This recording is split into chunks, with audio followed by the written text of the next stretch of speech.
Good afternoon, everyone, and welcome to our webinar. Today's webinar is entitled Visa Options for International Students in the Era of the Elusive H-1B.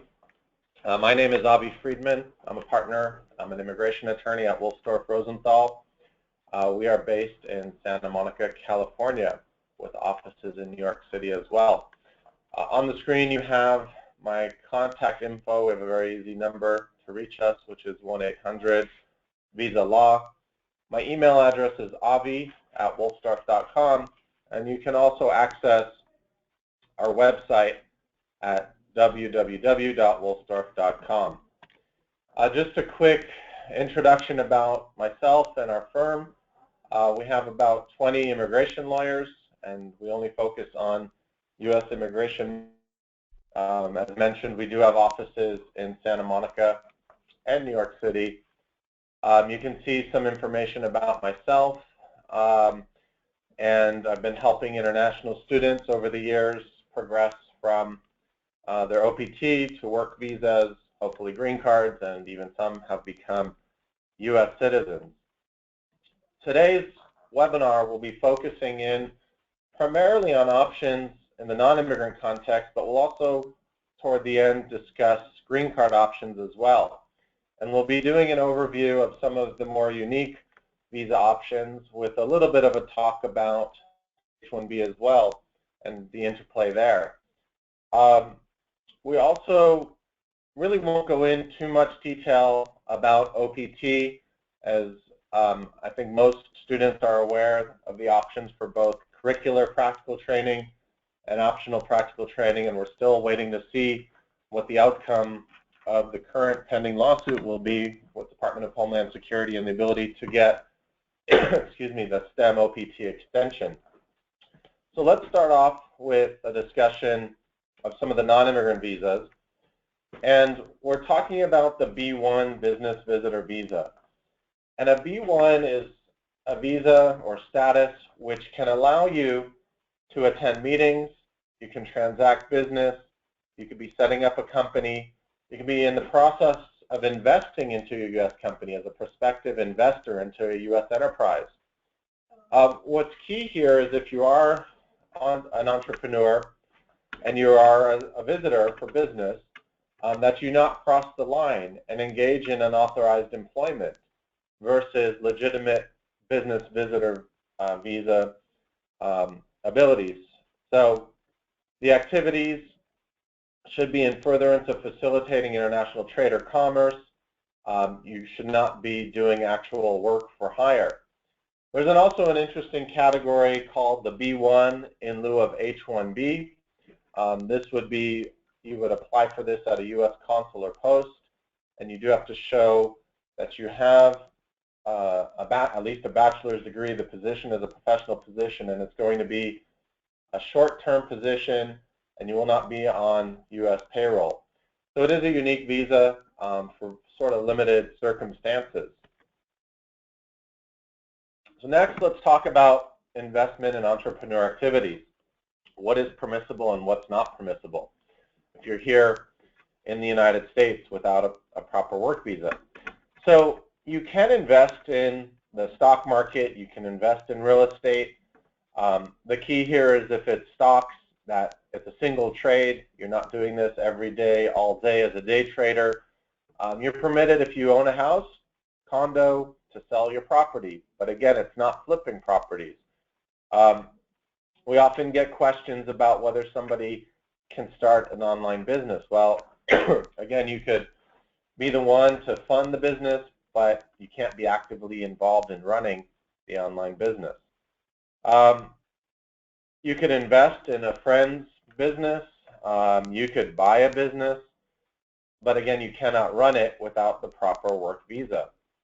Well, how about selling a car? Sure, you know, if you own a car and you want to sell the car and you make a profit or sell it for a loss, well, that's okay. But if you are in the business of buying and selling cars and trying to profit off of that, again, that would be considered work and not permissible. So what about students and entrepreneur activities? And there's some key questions that you need to look at. One is the activity employment, one which requires work authorization. Is work authorization available for what you want to do? If you can get the work authorization, is that have a chance to get you on a path for long-term status, or are you going to reach a dead end once you're at the end of the road, meaning you've got your 12-month OPT, you know, what happens at the end of that 12 months? So you want to note that while self-employment is permissible on OPT with the provision that the employment has to relate directly to the degree or studies, you may want to examine what other visas are available. And we're going to talk about the entrepreneurial H-1B, and we're going to talk about the E-2 investor visa as well. Now, we kind of mentioned in the beginning about restricted employment, what's permissible passive investment. So what is a passive investment? One where you're not actively working. So you could put money into a business or enterprise, but not work in that business or enterprise. So things such as stocks, bonds, property, existing businesses, you can invest your funds into that, but you can't be actively involved in running and managing the business without the work visa. And it's very tricky not to cross the line into unauthorized employment. For example, if you're an owner or part owner in a restaurant in the United States and employees call in sick and somebody's asking you to cover, well, without a work visa, you're not allowed to be actively involved with that restaurant. And if you go down and you're actively running the business, you are violating your status, and that's considered unauthorized employment. Other questions to examine is if the investment that you made is the primary or sole source of your income, will immigration consider that to be unauthorized employment or work? So we mentioned before, day trading in stocks, not permissible. Buying a stock, holding it, selling it in the future for a profit, that's permissible. Here's an interesting scenario is, well, you can be a painter, you can paint in the U.S., but if you sell the paintings in the United States without the proper work visa, that's going to be considered unauthorized employment. Real quick summary about different types of business entities. You have sole proprietorships, general partnerships, limited partnerships, corporations, and limited liability companies, or LLCs. A limited liability company or limited liability is one of the main advantages of setting up a corporation or an LLC so that you don't have personal liability. We're not corporate attorneys, and if you are going to set up companies, you do want to consult with corporate counsel, make sure that you maintain all the corporate formalities and that it's not a sham. A lot of times it's advantageous to have a corporation or incorporate in a state where you're doing business rather than what most people do or suggest is Delaware, although some Delaware corporations do have advantages, and again, you probably want to consult with a corporate attorney. Now, let's talk about the H-1B issues for startup businesses. The H-1B employer can be a brand new company, but the key is that the company must have a proper tax ID number, a federal tax ID number. In theory, the company can be 100% owned by the H-1B employee that's going to be sponsored, but there are some provisions here. The H-1B employee who's the owner must be a W-2 salaried employee. The company must be a separate entity from the owner employee. There needs to be an independent board of directors or some form of control over you. And so from an immigration's perspective, they want to see that while you might be the owner, there's this independent board who can hire or fire you as an employee. And also key would be that there's an employment contract confirming you will be working for the company. The company does, if it's a startup, need to be able to show financial ability. How are they going to pay the prevailing wage required for an H-1B? It needs to be a real job, a professional position, and there needs to be physical premises for which there will be work. Key concepts is having a very strong business plan with including financial projections. It's very helpful to have other employees in the company, although technically not required. Again, we come back to the concept of prevailing wage. H-1Bs require prevailing wage. CEO prevailing wage is going to be a high number. So the company needs to have adequate funds, and if you succeed with the H-1B, you need to be paid the prevailing wage. It does need to be a specialty occupation. It must be a professional position, one that requires at least a U.S. bachelor's degree or its equivalent to perform. Moving on to other visa categories, we have the L1, which is the intercompany transfer. The nice thing about the L1 is it's open to nationals of any country. There doesn't need to be a treaty between the U.S. and that country. There's no annual quota.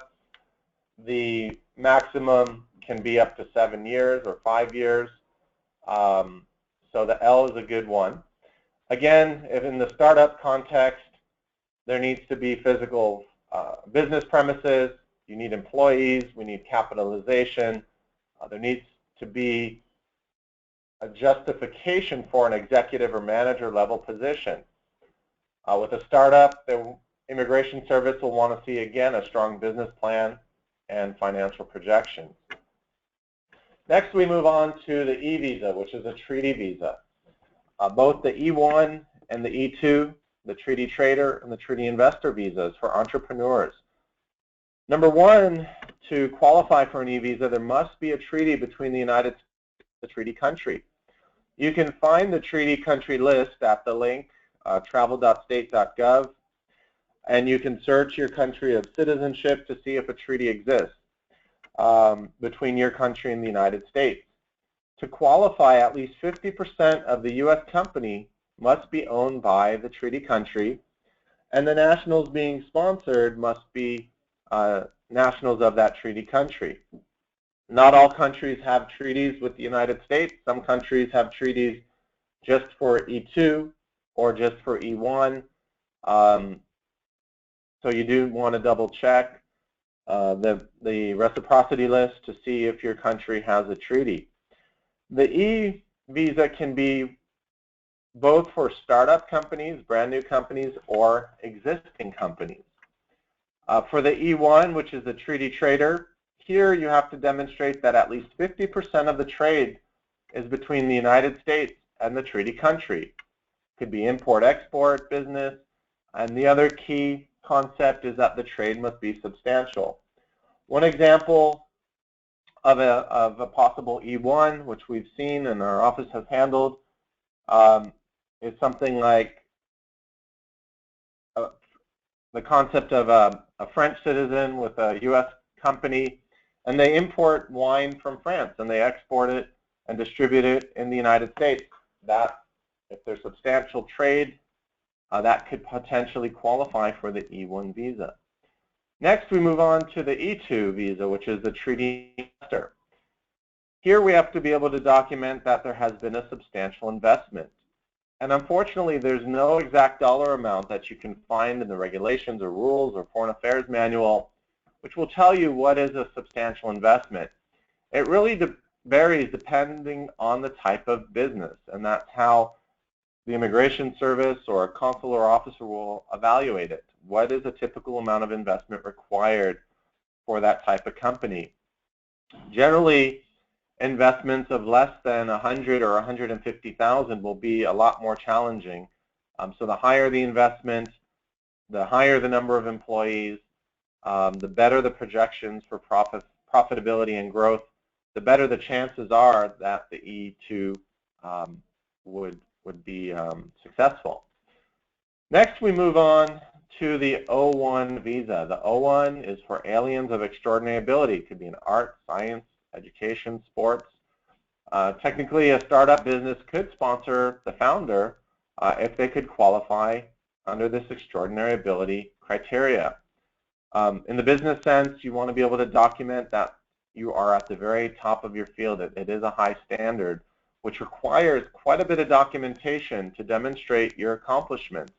You've won major awards, you've received high salary, you have a great deal of press written about you, you've worked in high profile or successful companies in lead positions, that's going to be very helpful in being able to try for the O1 visa. Now moving on to green card options. We'll go through a quick summary about green cards. And the green card lottery, or the diversity visa lottery, you can get more information at the travel.state.gov website. There are 50,000 green cards made available through the visa program. The statistics are that some over 9 million will apply, and about 125,000 winners. And out of that, it's a race to the finish line to get to the 50,000 green cards. The registration period is generally in October up until early November. There's no fees, but you do have to be eligible to participate. It's based on your country of birth, not your citizenship. You can see the list of countries that recently have not been eligible to include, eligible to participate. And generally, the way this works is countries that have sent a high percentage of immigrants to the United States are not qualifying for the diversity green card lottery. One of the interesting things is that you can cross-charge to your spouse's country of birth. So for instance, if you're a Canadian citizen and your spouse is born, let's say, in Hong Kong, then you could cross-charge, and if you are selected in the lottery, you could proceed. The green card lottery is fairly straightforward. If you're tech savvy, you can usually apply it. Students, you want to be really cautious with the green card lottery, as if you're going to be applying to renew your student visa. Consuls can and do ask about your potential immigrant intent, so you do want to consult with proper counsel if you are considering green card lottery and how that might impact your student status. Moving on, other green card options include family-based immigrant visas. And the most common that we see is if you have an immediate relative who can sponsor you. So immediate relative is a spouse, parent, minor child of a U.S. citizen. The nice thing about being an immediate relative is if you are in the United States and you entered legally, you can file for adjustment of status. So if you get married to a U.S. citizen, and it must be a bona fide and legitimate relationship, one that's done for love and not just green card purposes, you have a fast track to a green card. Now, if you're married for less than 2 years at the time of the green card approval, you will get a conditional 2-year green card in a marriage situation. With the marriage-based cases, you will have an in-person interview with an immigration officer, and where both you and your U.S. citizen spouse will need to appear, and they will want to see documentation to verify this is a bona fide and legitimate relationship. They will ask you both questions. There's a chance they could separate the couple and ask you both sets of questions so that they can confirm that this is a legitimate marriage.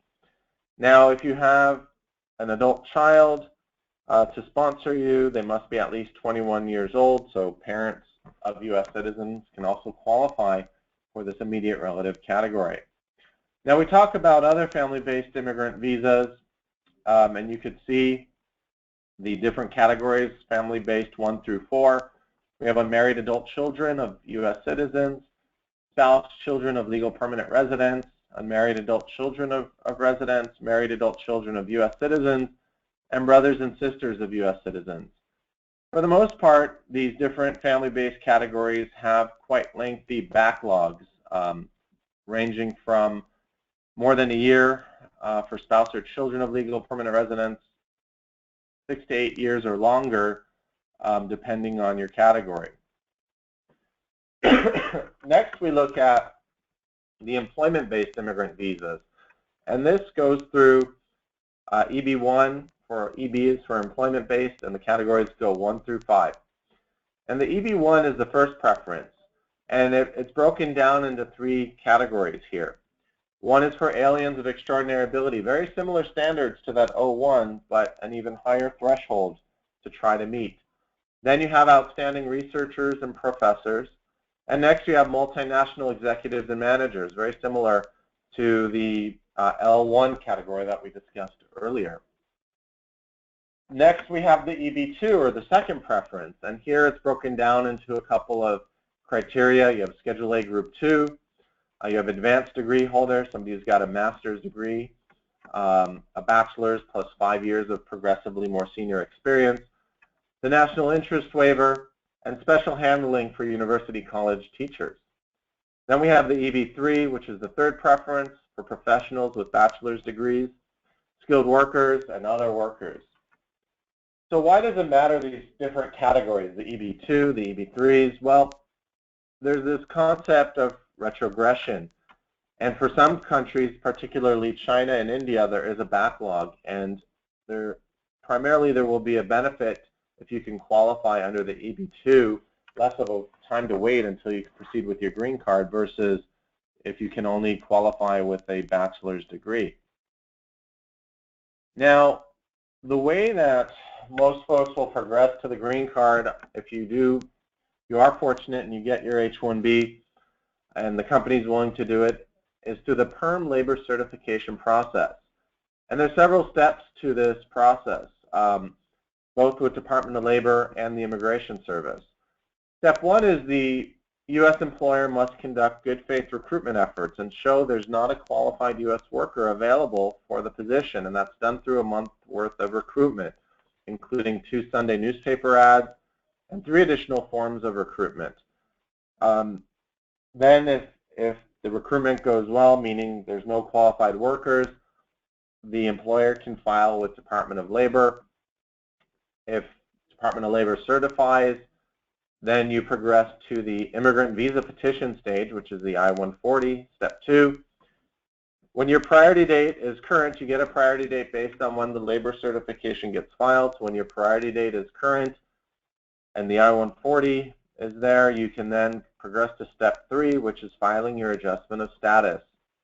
And when you file your adjustment of status, you can also apply for employment authorization and travel through the advanced parole travel document. And those generally take about 2 to 3 months on average to get the work authorization and travel documents. Some PERM issues is how do you decide between EB2 and EB3? Well, it's not really your call. It's going to be up to the employer to set the requirements. So it's not necessarily based on your educational professional background. It's based on what does the employer require for that position. Some tricks that seem like they might work but really don't is tailoring the job requirements to your particular experience or education. If you happen to speak a foreign language, trying to put that in there, that's a very quick way to trigger an audit and a delay on the case. Generally, you cannot use employment experience gained with the sponsoring employer. It does make for a tricky case, so if you've got previous experience, then it makes for a stronger case. Some common green card issues in terms of processing times. When should you start this? So again, if you're fortunate to get selected and get one of the 65,000 cap H-1Bs or the additional 20,000 allocated to masters, U.S. master degree holders, the latest you want to apply for the green card process would be about 4.5 years into your H-1. Now, the H-1 generally you're going to max out after 6 years, but there are ways to extend beyond the 6-year mark. One way is if you have a green card application that's been pending for more than 1 year. You can extend your H-1B in 1-year increments. If your I-140 is approved and for backlog purposes you cannot file your adjustment of status, that's step 3 because of retrogression, you can file for a 3-year H-1B extension. So it's a nice benefit to have, but if you leave the green card process to your last year, you might not have this benefit of being able to maintain H-1B status while the green card is in the background. Other immigrant visas include the EB-4, the religious worker visa, and the EB-5, which is called the $1 Million Investor Green Card. And there's 2 parts to the EB-5. One is the $1 million investment in a regular area where you're creating 10 jobs in a new commercial enterprise, or it could be a lower threshold, $500,000 in an area of high unemployment. The key here is that the EB-5 investor generates 10 full-time jobs for U.S. citizens or U.S. permanent residents. There also is the EB-5 Regional Center Program. Here, you could invest $500,000 in a pre-approved program. The nice thing with the regional center programs is that it allows for both direct or indirect jobs. You have pooled investments, and it could be a loan or equity model.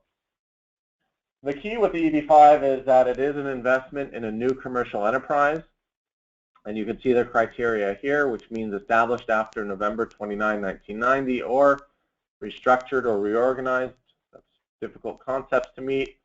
And 40% increase in the net worth or number of employees. Can be an equity or loan investment model.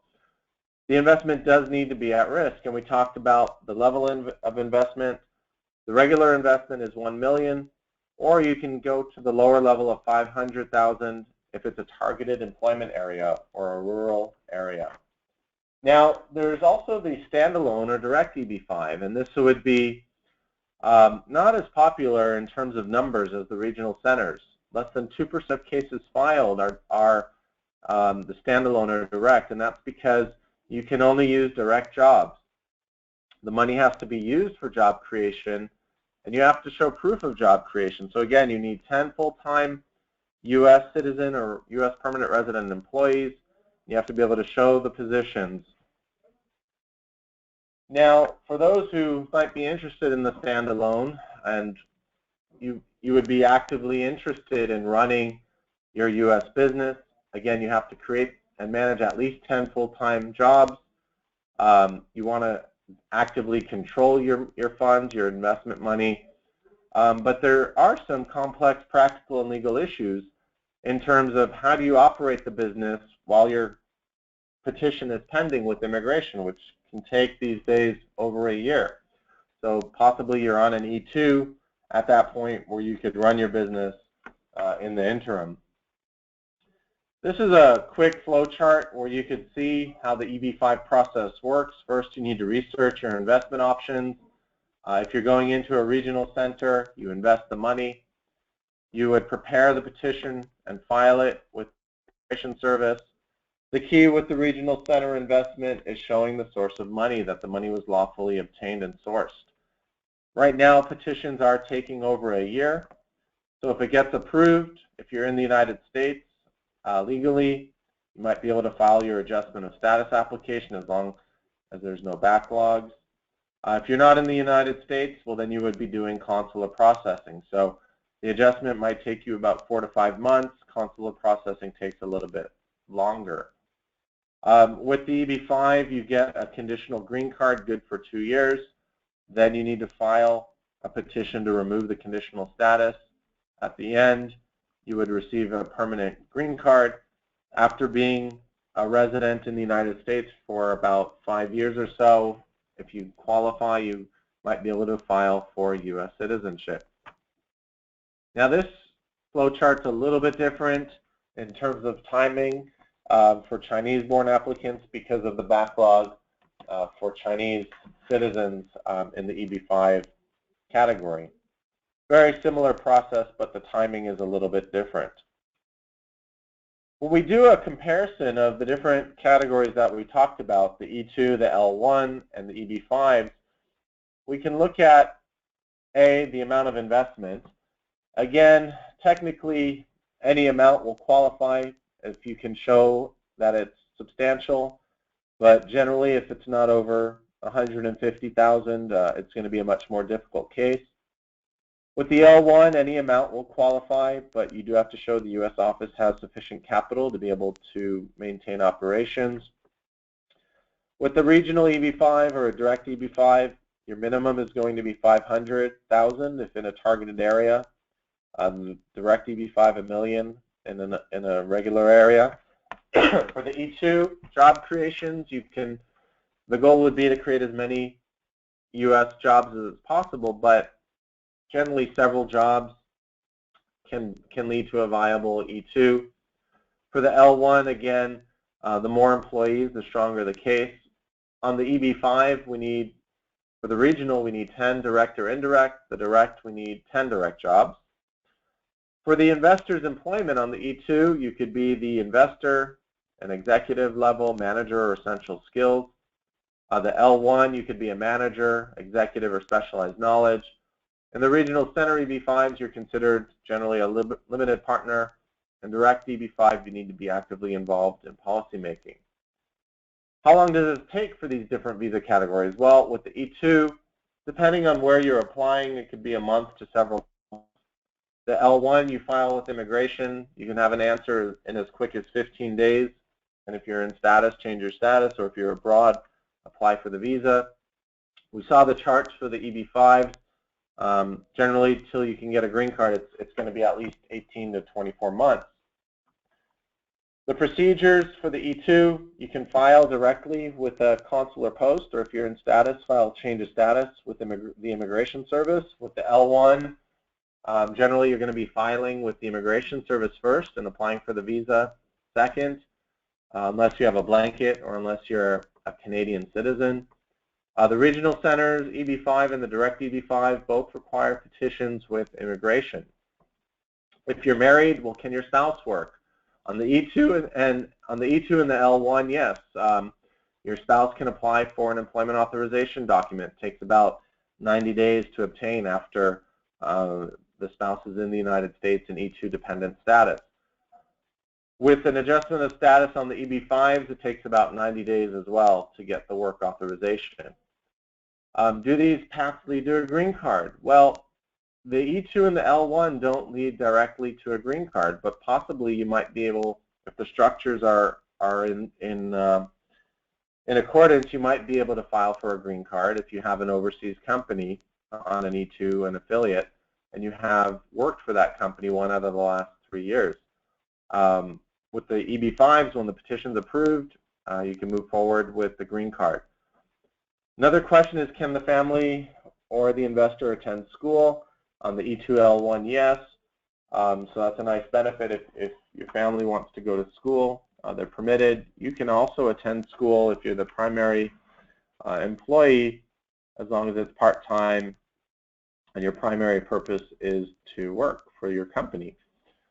From an employment authorization perspective, once you have your E2 or L1, you're allowed to work right away. With the EB-5s, again, after filing the adjustment of status, it's going to take about 90 days to get work authorization. Can the investment be a gift? In the E2 context, yes, although there can be some issues to make sure if a family member or a friend gives you money, it has to be a legitimate transaction. And the same with the EB-5 and the L1. Can the investment funds be a loan? Well, the loans must be secured by the investor's assets, the L1, yes, and the same with the EB-5, secured by assets. Are expedites possible for these categories? Well, unfortunately for the EB-5, there's no expedite procedure, there's no premium processing. The L1 you can premium process with the Immigration Service. The E2, if you change your status in the U.S., there is premium processing. But with a consular application, there is no premium processing. What is the relevance of your country of citizenship? Well, remember, in the E2 context, you must have, there must be a treaty, and you must have citizenship of that treaty. In the L1 and the EB-5, there is no requirement from a country perspective, although there are backlogs for China. And some countries, it may be more difficult to source and trace your funds. Is there a necessity of an overseas company? In the E2 and the EB-5 context, no. In the L1, absolutely yes. Is it okay to buy an existing company? Yes, in the E2 and L1 context. And you see in the regional center EB-5, generally not. And if it's the direct EB-5, it's yes, but it is a more difficult project, and you have to show that you're going to add at least 10 full-time jobs. Where in the United States does the business need to be located? So E2, L1, you can choose where you'd like to operate in the United States. There's no requirements there. Wherever you deem the business would be best situated. On a regional center EB-5, if you're trying to qualify, you have to show it's rural, high unemployment area to hit that 500,000 lower threshold. The same for the direct EB-5, rural or high unemployment area to be at that lower level. For the E2, there's no prior employment overseas requirement. On the L1, you have to show 1 1 year out of the last 3 years of full-time employment with an overseas affiliate. The EB-5 is no prior employment requirement. How long can the visa be issued for? Well, in the E2, the maximum is going to be up to 5 years, and it really will vary based on your country of citizenship and the reciprocity schedule between the United States and the treaty country. On the L1, if it's a startup, you're going to get 1 year. In the EB-5s, you're going to start off with a 2-year conditional residence and then progress to the permanent residence. The E2, there's no maximum period, so as long as the company is up and running, generating profits, and you have U.S. employees, you have the potential to keep renewing your E2. We have clients that have been on E2s for over 20 years, and they prefer the E2 over getting a green card for particular reasons. And on the L1, you're going to max out after either 5 or 7 years, depending on your category.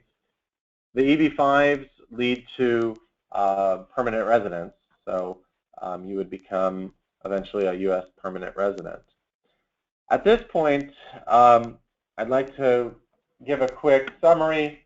You know, in terms of the H-1B cap, remember April 1 is coming up very quick, so if you are planning to file a cap subject H-1B petition, now is the time to reach out and start processing, as April 1 really is right around the corner, and it takes time to put these H-1B cases together.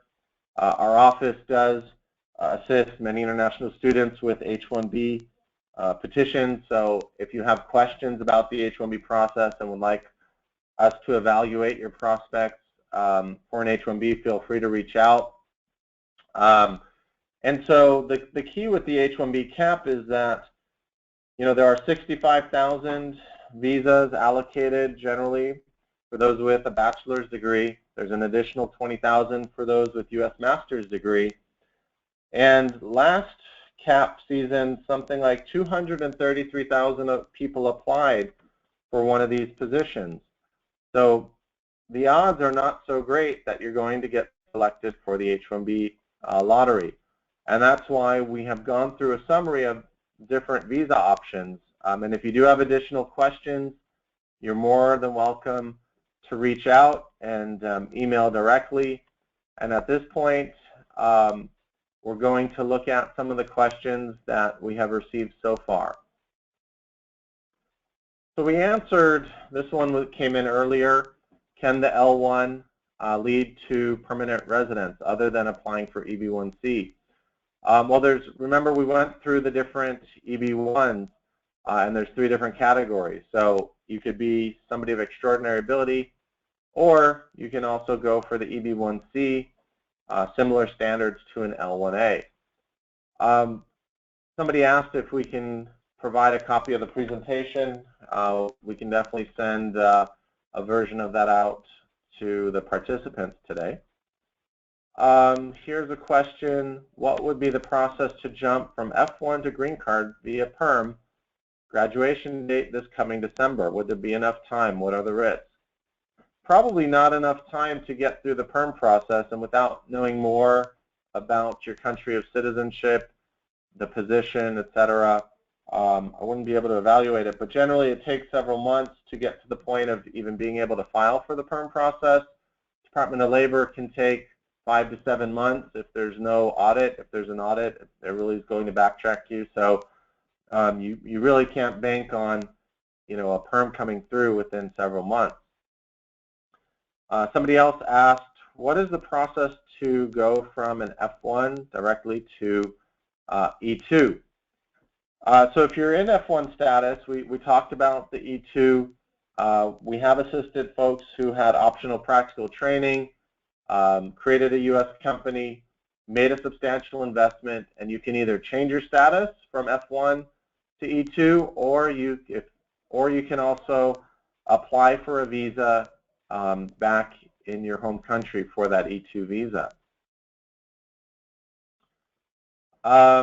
There was a corporate question, and I'm going to refer that one, that they discussed that with a corporate counsel who assists with corporations and LLCs in terms of formations. That's not an immigration question. Somebody says, I have an I-20 that's expiring in April. Would I have to go home and return in October when I get work authorization, even if I get an H-1B? Well, it depends on whether you get selected for the H-1B cap period or not. So if you file an H-1B, after your status expires, you have a 30-day grace period, so you can remain in the U.S. during your grace period. If you're selected for the H-1B, then you're allowed to remain while that application is being considered. And if you're approved for the H-1B, and if you have OPT, your OPT, you have cap gap protection. And so if you want some information about cap gap, feel free to email me, and I have a handout that discusses benefits for folks in F1 and OPT. Let's see.